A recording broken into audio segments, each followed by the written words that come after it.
All right, let's get right into it. We're going to be talking about Émile Zola's L'Assommoir, which translates to the drum shop.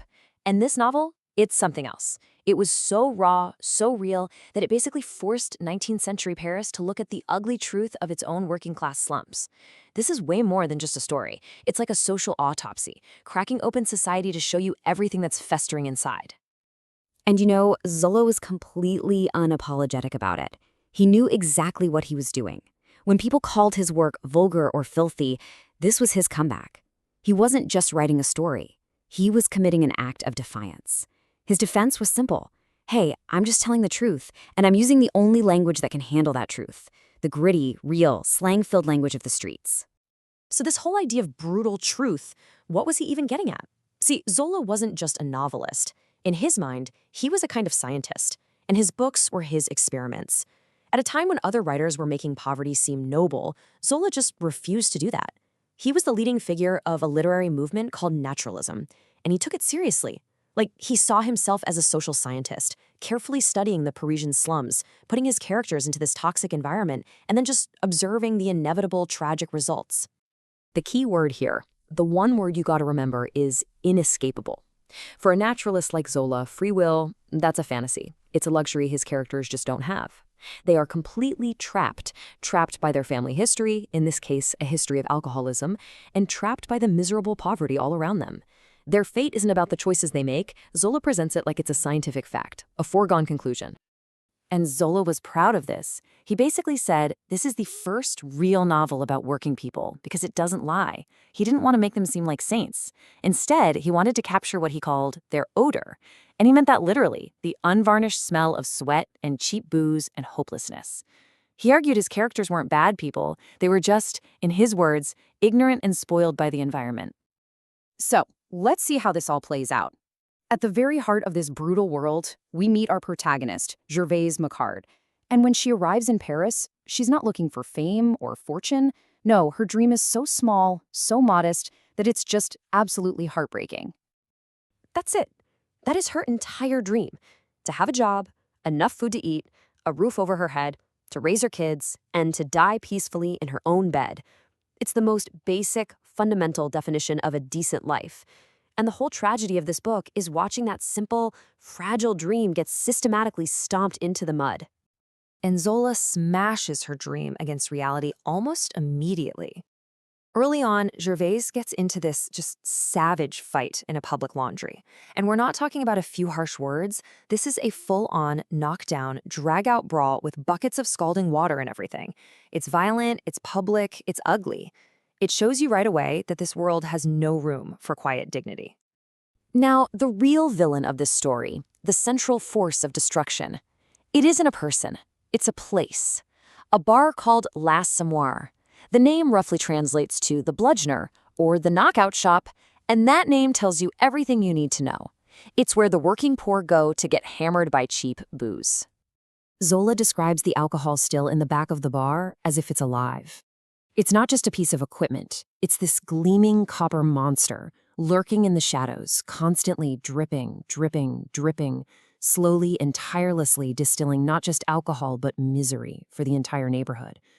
It's the engine of their destruction, and it never stops running. And Gervaise, she feels it. She feels it in her bones. Looking at that still, she literally shivers. It's this deep, intuitive fear. It's like she knows on some primal level that this machine is a predator, and the coldness she feels is the coldness of death itself. But you know, for a little while, things are actually looking up. Gervaise marries a roofer named Coupeau, a good guy that doesn't drink, they're working hard, saving a little money. Her dream actually seems possible. And then, disaster strikes. Coupeau falls off a roof and breaks his leg. And this is so crucial, it's not his fault. It's not a moral failing. It's just a random terrible accident. It's just bad luck. But that's all it takes to kick the door wide open to ruin. Coupeau's recovery just drags on and on. He can't work. He's stuck in their tiny apartment, bored out of his mind. And this idleness, this soul-crushing boredom, is what finally pushes him into L'Assommoir. It starts as just a way to kill time, to see some other faces. But it turns into a devastating, life-destroying habit. And their downfall isn't like a sudden car crash. It's a slow, grinding decay that happens over years. First, the accident pushes Coupeau to the bar. Then, Gervaise, being a fighter, manages to open her own laundry. And for a minute, it looks like she might actually make it. Her dream is right there. But success leads to pride. For her birthday, she throws this huge, lavish feast, a disastrous financial decision that buries them in debt. Worn down by the bills, by Coupeau's constant drinking, she finally surrenders. She takes her first drink. And that's it. The dream is officially over. The laundry gets sold, and the family just collapses into total ruin. 14 people at that feast. They spent money they absolutely did not have on a giant goose and rivers of wine. It was one single night of pretending to be something they weren't, and it's the very thing that sealed their fate, ensuring they would die in poverty. From this point on, the book just falls off a cliff. The slow decline becomes a terrifying, headfirst plunge into an abyss from which absolutely no one escapes. Coupeau is completely destroyed by that machine Gervaise feared so much. He ends up with delirium tremens, the DTs, this terrifying psychosis from alcohol withdrawal, and Zola forces you to watch. He describes every horrifying detail. Coupeau, locked in a padded cell, thinks he's covered in rats, he's seeing things, and he dances. This grotesque, unstoppable magic for 3 straight days, until his body finally just gives out. It is one of the most brutal death scenes ever written. Gervaise, now completely alone and broke, is forced to beg. She goes to her cruel relatives and asks for just 10 sous, next to nothing. But it's the humiliation that shatters her. In that moment when she says, "My God, I've come to this," you can literally hear her simple, decent dream taking its last breath. Remember her dream to die in her own bed?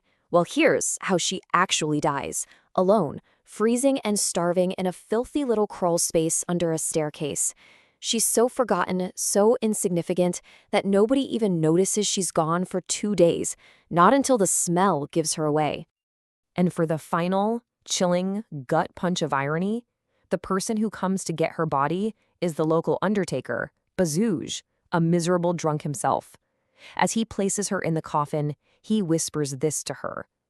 In his twisted worldview, she's the lucky one. She's finally happy, because death is the only real escape from a life like hers. So, what's Zola's final verdict here? It's that Gervaise never really stood a chance. She wasn't destroyed by one bad choice. She was crushed by a perfect storm of forces much bigger than her. The alcoholism in her genes, the miserable neighborhood she lived in, and social conditions that gave her no way out. She wasn't a bad person. She was just a product of a world that was designed to break her. And that leaves us with a really heavy, uncomfortable question, doesn't it? Zola wrote this book well over a century ago, convinced that a person's environment could basically be a death sentence. But when you look at our world today, when you look at cycles of poverty and addiction, you really have to ask yourself, how much has actually changed?